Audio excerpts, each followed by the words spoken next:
What is going on, movie meals? Movie meals. We're here to talk a little HBO film, Fahrenheit 451, that dropped like on Saturday or something like that. We finally just got a chance to watch it. It's had a lot of hype, a lot of marketing around it, and we're gonna do a, I guess, spoiler review, non-spoiler. I don't know what we're doing. There's not a whole lot to. Yeah, there's really not. It's an old book. Let's just do a normal review, a non-spoiler review. Anyway, I'll start. Cool. This movie's got a 30-something% on Rotten Tomatoes, and I get it. I don't know if it deserves to be that low, but it's an interesting movie. I think the performances are good. I've never read the book, so I was first time I've ever seen it. I didn't have to read the book in high school, but I thought the performances were good. I thought the first half was actually pretty solid. The first maybe 40 minutes was pretty solid. I was into it. I was into the dystopian future. I liked it. And then it kind of veers off in a direction that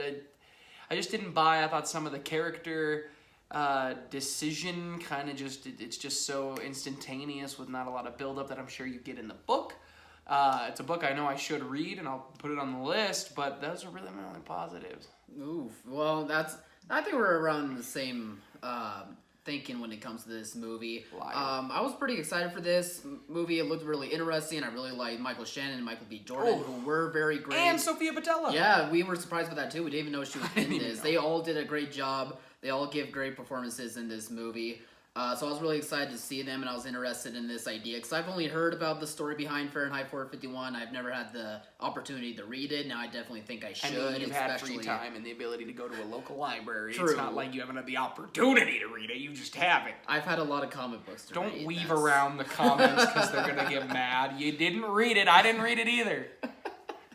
So anyway, I have not read it. But I was interested in the movie anyway, and I'm definitely going to read it after, because especially after what I saw from this movie. But we're going to the positives anyway. So their performances were great, and I really like the world building that this movie did. And not only that, but I really like the ideologies that was coming out of this story, this idea of burning all these books. It's an interesting concept. Past, getting rid of history and recreating it so that way everyone is about the same. Like, there's no hierarchy, there's no one is better than the other, and it was stuff like that I thought could have been for really interesting storytelling and really interesting ideas, but I'll go more into the negatives on that as to why that it doesn't quite nail it as well as I think that it could have.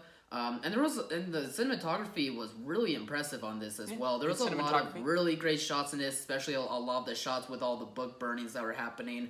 Some scenes, because it was so dystopian, it almost kind of reminded me of the cinematography in Blade Runner 2049. I don't know if you had the same kind of ideas. It wasn't that good, no. But I don't know. For me, it was good cinematography. It wasn't Blade Runner Oscar-nominated caliber. Okay, well, just a few shots that at least looked to me just as good as that. So, I don't know. There was the positives in that, but we'll go into negatives now, I think. Yeah, I think this is a really interesting story. I think it's a cool concept that was not executed very well. And I think the second half, it starts to veer off. The final, end game is kind of completely out of the blue, and it makes no sense. And from what I was told, we watched it with a couple people who read the book, they said that wasn't even in the book. Yeah. I was like, what? Okay, because I'd be curious to see how that would go in the book when you have more time to develop people and characters. But that's just the biggest problem. It's not a very well written script that kind of just veers off and does its own thing. And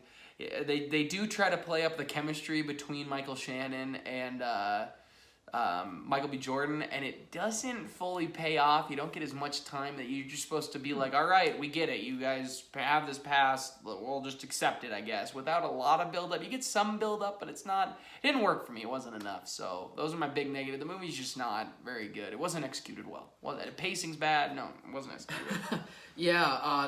The writing for the ideas and some of the source material they took from the book, at least from the sounds of it, looked like they were heading in the good direction, but some of the change-ups that they did from what we heard from book to movie just didn't execute well in the second half, which is really disappointing because this sounds like source material that really could have done a great job with having an interpretation of maybe a TV show or a movie, but for whatever reason, it sounds like they just changed some things around to make it a better movie going experience or just watching at home and having a good experience there, but it just doesn't land, and it just seems, for a dystopian future film, like the execution and the payoff overall, it just doesn't hit as they were hoping it would, I think. Yeah, it did not hit. And for rating, and if you haven't watched our Deadpool spoiler review, we have changed our rating system. We'll keep reminding you guys of that until it gets used to it. So we're using food analogies because we're smart. And my analogy for Fahrenheit 451 is like,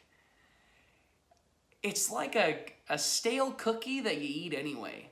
That's what it is. It's a cookie you drench in milk to try to get it soft enough, and you don't know why you're eating it. And halfway through, you're like, "Why am I still eating this cookie?" And that's the movie. You start off, you drench it in milk. You're like, "Okay, I can handle this," and then you're like, "Ah." Yeah, that's my analogy for the film. Nice. Yeah, for me, this movie is kind of like when you see this great recipe and then you start cooking it and it's going great, then all of a sudden you're just like, you know what, let's change this one thing and see if that'll make a difference, and then it just goes off the rails and just tastes horrible. Or a stale cookie. Or a stale cookie, exactly, Alex. But so yeah, for me it was kind of like that. You try to get creative and you try to change something to hopefully make it better. Doesn't work out as well. All right, guys, what did you think if you watched the HBO film? I don't know if a lot of you did, but we chose to review it anyway. So comment below, let us know. Like, subscribe, share, all that great stuff. And as always, thanks for watching, Mom. See you guys.